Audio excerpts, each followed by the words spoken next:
Greetings and welcome to my lesson on Gypsy Song, Opus 39, number 13 by Hugo Reinhold. Reinhold's Opus 39 is a set of 24 intermediate piano pieces, also titled Miniaturbilder. I probably didn't pronounce the German quite correctly, but it translates to miniatures, 24 miniatures. This is a 24th piece in Jane Magrath's Masterpieces with Flair, Book 1. I will put a link in the description. So, Gypsy Song is in G minor. It is a double meter, so 2/4 time, 2 beats per measure, and it is allegretto. Now, allegretto is not as fast as allegro, but it is faster than moderato. Having said that, I personally like how this piece sounds when it's on the faster side of allegretto or even at an allegro. This piece has two big technical challenges. The first is playing with a legato fingering. There's a lot of parallel thirds and parallel chords in this piece, and you don't want to break the melodic line, so you have to really strategize your fingering correctly so that there isn't little hiccups in your playing. The other one is the dexterity, building the dexterity to hold some notes down while playing other notes in the same hand. Now there is a third challenge, but I see this challenge as optional because this piece will still sound good if you don't get this technique down. But it does add that extra polish, and if you get this technique down, it is something that will apply to other pieces you will learn in the future.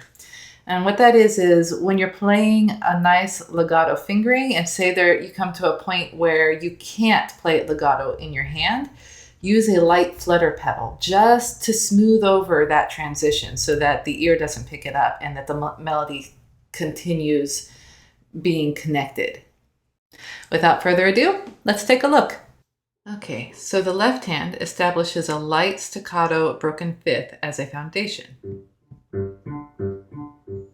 As always, make sure your fingers are firm and that your wrist is flexible with a light rotation. Think that you're slowly jiggling a door, or a little faster than slow. The right hand comes in with parallel thirds. It is important to plan and follow fingering that will keep the top notes legato. It is preferable to keep both notes legato, but the top notes are the priority.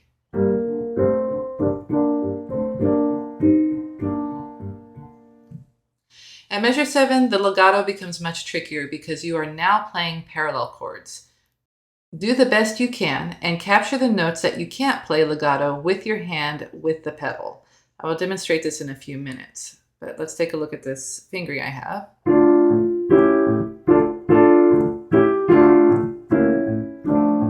That time I didn't play it with the pedal at all. After the repeat sign, the music gets even broader and now has some tied notes that need to be held down while playing the moving parts. Again, take the time to plan and follow strategic fingering to keep the melody line intact. What you can't grab with your fingers, you can grab with your foot via damper pedal. Okay, so here we go. The F is the tied note at first. Then it switches to B flat. B flat is now being held down. And now D. And now G is being held down. So definitely practice through that slow so that you can correctly hold the notes that are tied while moving the notes that need to move. It's not the easiest technique. It takes a little practice. Gotta play a little faster. Again, right now I'm playing without any pedaling. I'm gonna go back and show you how to add the pedaling.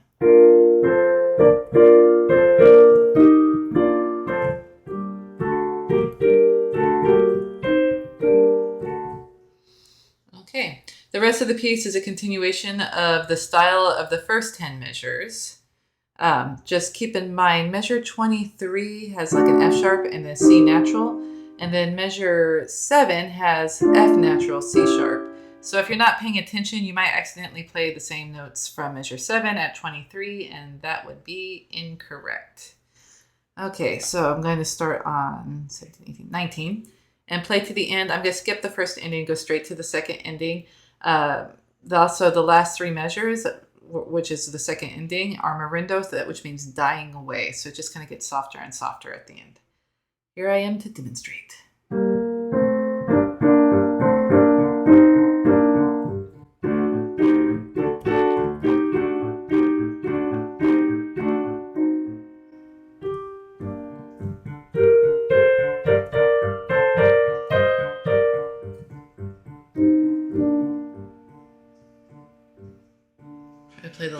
as soft as you can.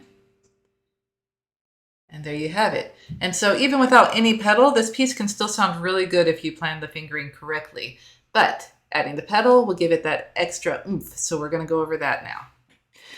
Now I have switched the camera so that you get to see my socked foot. And yes, I am wearing Christmas socks, even though it is March. Let's take a look at measures 7 through 10 in slow motion, and I will show you how I press the pedal down quickly and only about halfway. So I don't go all the way to the bottom. I usually just go a little bit just to quickly smooth out the top notes that I cannot play legato with the fingering. So starting on measures 7 through 10, we have, let's see, 1, 2, and 4 here.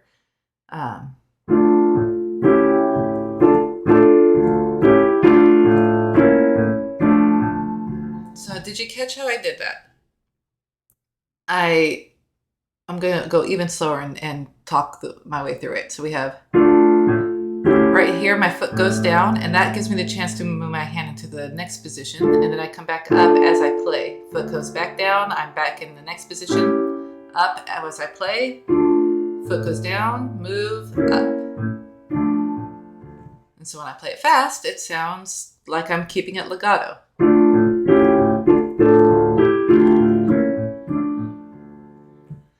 Without getting mushy, because this piece, I would not use a lot of pedal with this piece in general because it would make it sound mushy. We don't want it mushy, but we also want it polished.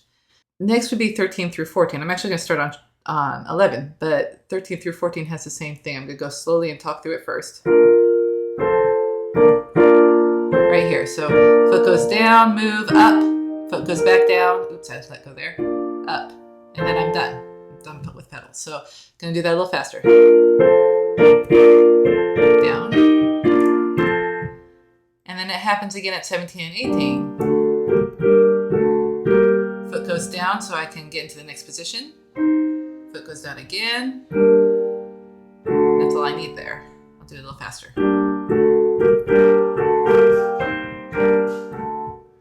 Okay, and the last place would be measures 23 and 24.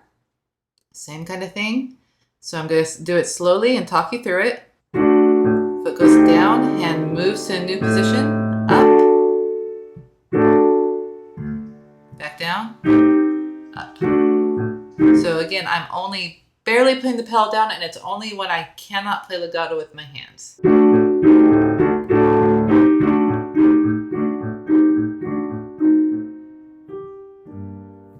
So those are the places that I use a little bit of flutter pedal just to polish it and take the piece the extra mile. That's it for this piece. I hope you took the time to effectively plan and execute legato fingering and flutter pedal. This piece will sound so much more polished if you get this technique down. And this piece is a good introduction to these techniques and will overall strengthen your dexterity. For convenient, engaging, and life-changing piano lessons, please check out my website and sign up for a free 30-minute Piano Maestro class with me. Learn how to navigate around the keyboard and play a song in just 30 minutes, growing through the joy of music.